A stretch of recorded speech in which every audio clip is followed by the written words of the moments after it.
The Crypt, in association with Unit 7 Suits and Casual Wear, Main Street Castle Bar, fueling fashion in Mayo. You're listening to The Crypt on WRFM, and joining me via Skype is the real-life mother that the movie The Haunting in Connecticut is based on, Carmen Reed. Thanks for joining me today, Carmen. Thank you for having me, Rita. I'd say you've told this story many times now at this stage. Yes, I've told it quite often, and sometimes I throw some stuff in that nobody's ever heard before. Because there's so much that was not on the movie, and so much that was not in the documentaries that still happened in the house, and most people don't even know a lot of the things that happened in the house because Hollywood changed things. Well, that's it. Well, the paranormal researchers Ed and Lorraine Warren, they had stated that the movie is very loosely based on the true story. So that's what I'm hoping to find out today now, is the truth from yourself of what actually did happen. So I suppose firstly, could you tell us how you came to live in the house? Well, my oldest boy, Philip, had cancer. He was 13 at the time, and he was diagnosed in the fall with Hodgkin's lymphoma. And I needed to get him, where we were living in upstate New York, didn't have a hospital that treated childhood cancer. So we needed to get him to a teaching hospital. The options were one in New York City, which I did not want to go there. And then there was one in Hartford, Connecticut. So that's where we chose. And I had 4 children. Yeah. Finding a place to rent with 4 children can be quite a tedious task.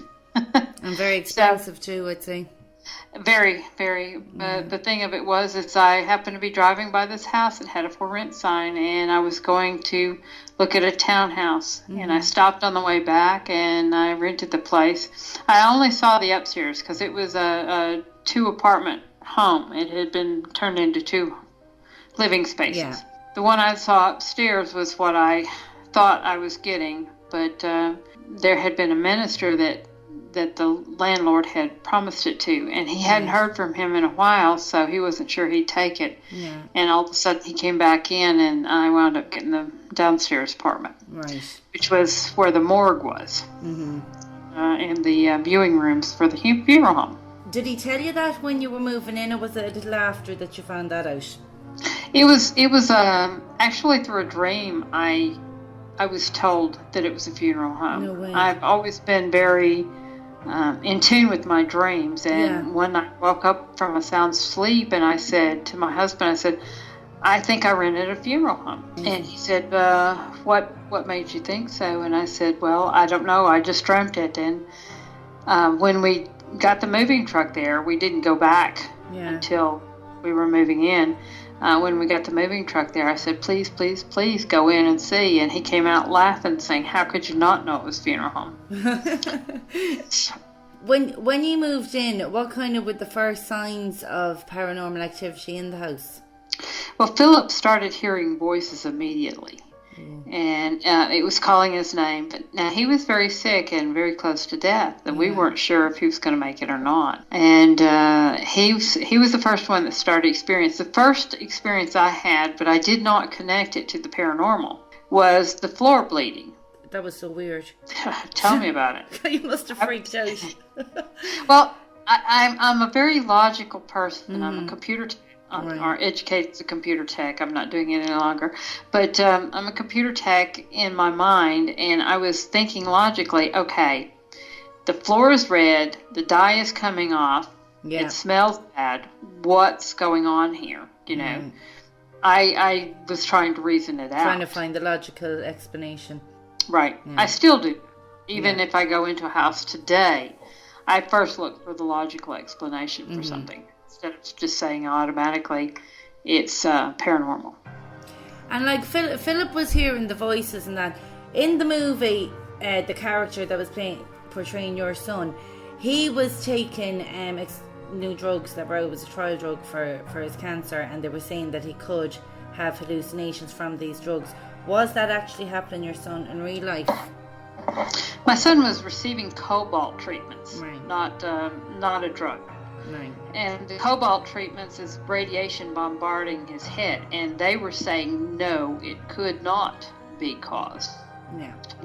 up front, when I asked him, I said, could this be causing him to hear things and see things? Yeah. And the doctor said, no, not at all. You'll have to look in another area, meaning I needed to take him to a psychiatrist. Yeah. So you knew then 100% that he was hearing something at that point? Yes, he came to me. I've always told my children, there's nothing under the sun that you can't discuss with me. Yeah. Nothing. You can discuss anything with me. And he did.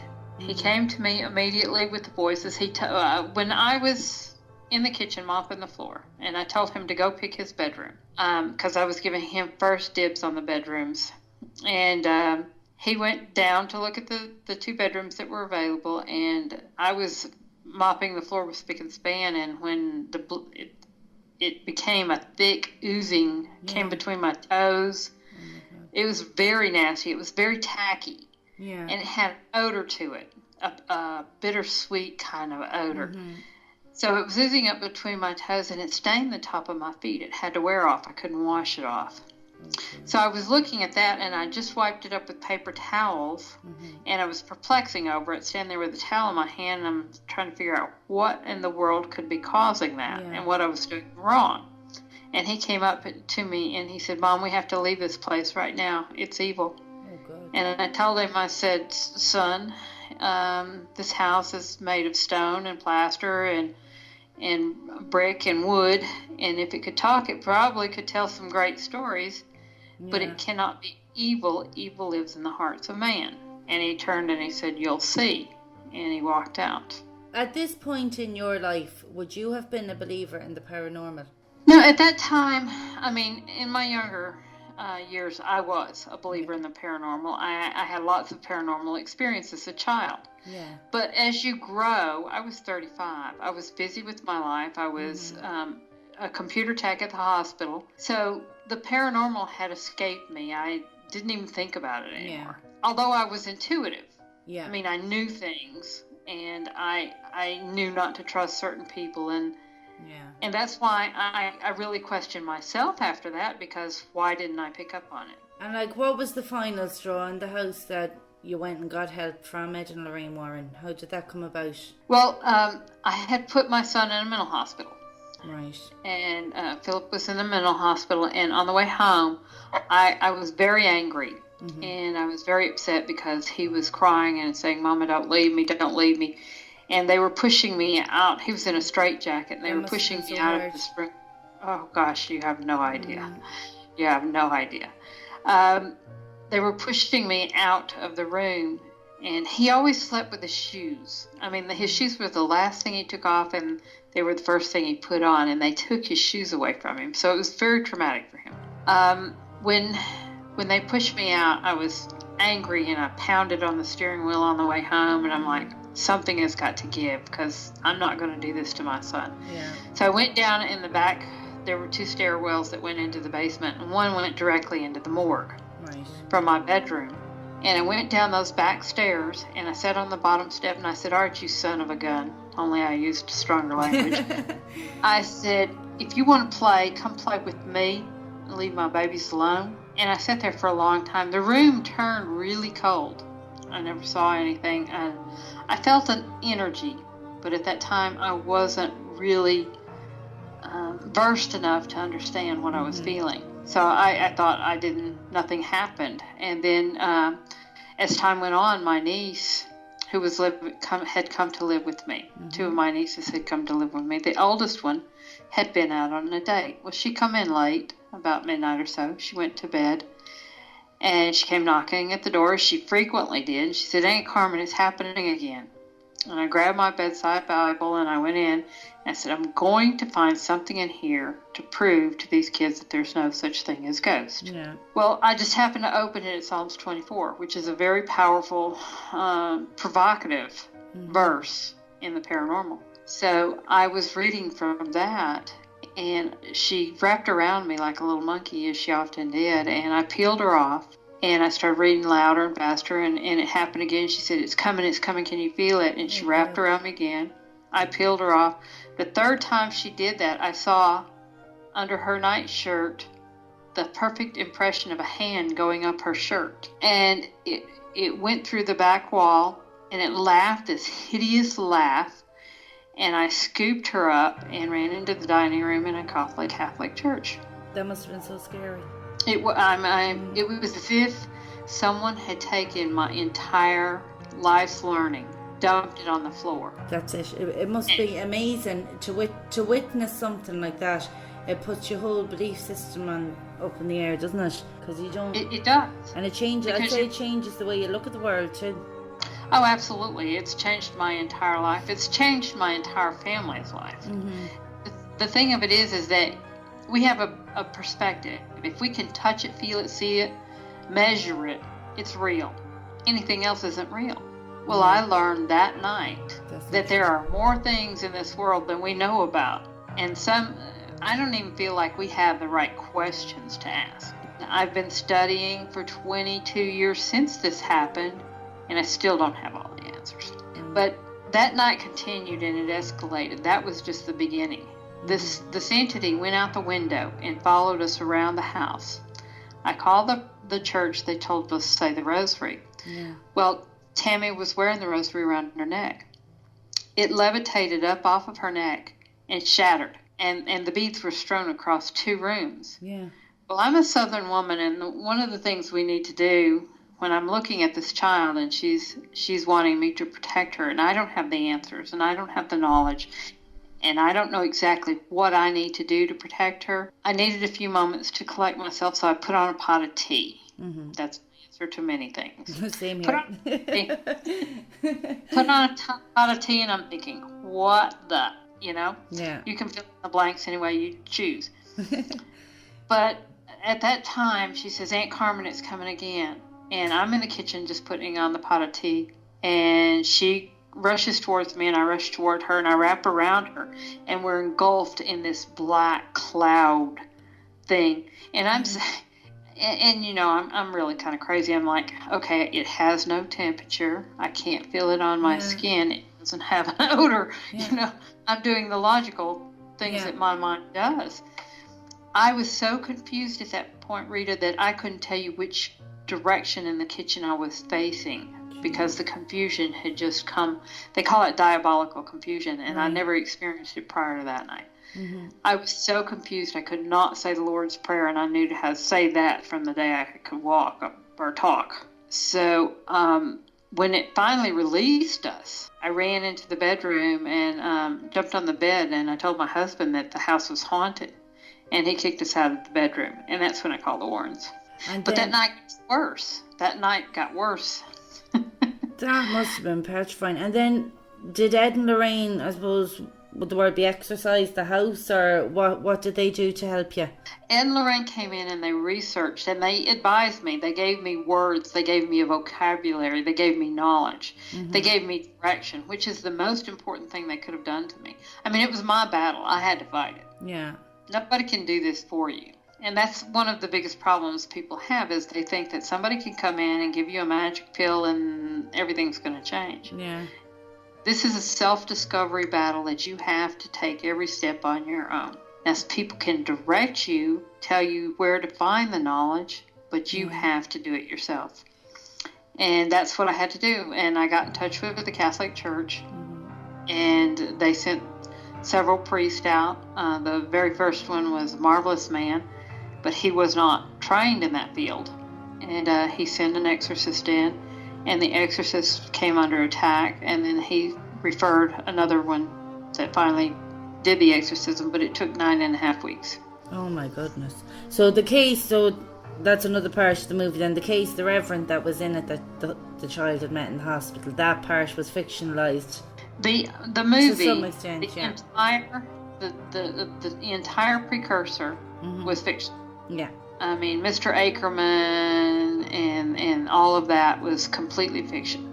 There were no bodies in the wall. That's what I was going to say to you. That's everybody's biggest question when I said I was going talking to you. That they wanted to know about the bodies in the wall. Did that actually happen? But that's what a movie, they have to have the big climax at the end. So.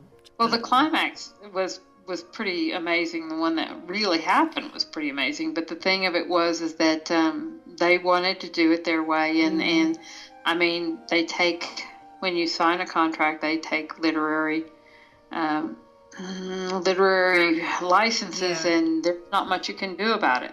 I was speaking to Andrea Perrin, who The Conjuring, the new movie coming out now, The Conjuring's based on their story, and she said they're very happy with the way they portrayed the story, but she even said there was actually parts of their story that was so terrifying, and the producers actually didn't use it because they didn't think it was believable what actually did happen to them. Do you know? So I'd say it's probably similar for yourselves. What did happen is probably mad. Yes, it was more compared frightening. to this. Yeah. They actually told me that, and at first it was an R rating with the way it was, and they didn't want an R rating, so they kept changing it till they got a PG-13 rating. So was that actually it was PG-13? That was scary enough now for a PG-13. No, yeah, it was a PG-13. Yeah. So and it would have been way worse. I don't know what it would have been rated if it had they just shown the truth in there. They just now the things that were true in there. There was the fluttering on the floor. There were the spirits in the closets. The spirits were there, but they did not appear the way they did. They were actually more frightening the way they did appear. But and my son did have those marks on him, symbols and marks, but they were on his hands and arms only. And did they like? Were they there for a long time? Did they disappear overnight? No. How did that? They disappeared as quickly as they came, and he never, even as an adult, before he passed away, him and I discussed this, and he doesn't even remember that at all. He doesn't remember it at all. And his cancer did disappear at the time, didn't it? It did, but he passed in 2011. Oh, bless him. So sorry to hear that. And he's a tough life, God love him. Yes, he was a good boy. To go through all that. He's in a better place, though. And but he went through a lot in that house. And him and I discussed it at length when he came home and he was sick again. We talked quite a bit about it. And you've actually been part of paranormal groups, have you? I'd seen there on your Facebook. Oh, yeah. I work with most paranormal groups. They'll contact me if they've got a case that they don't know exactly how to handle or what to do with, or if the people want to talk to somebody. I do a lot of, I call it spiritual advisor, but it's not like telling the future. It's just advising you on how you've got to walk this path. Well, that's it. And you have to be very careful going on these investigations as well, because you don't know what you're going to come up against. You know? Yeah, I generally meditate on them, and if there's something that I'm warned against going, I don't go. I'll advise over the phone. The last thing I just want to ask you is, what advice would you give anybody who feels they may be experiencing a haunting? Because I know it's the type of thing not many people would like to say, because I know a lot of people wouldn't believe in it and they think you're mad if you're going to come out with saying, do you know, I think of a ghost in my house. What advice would you give someone if they feel they are experiencing this?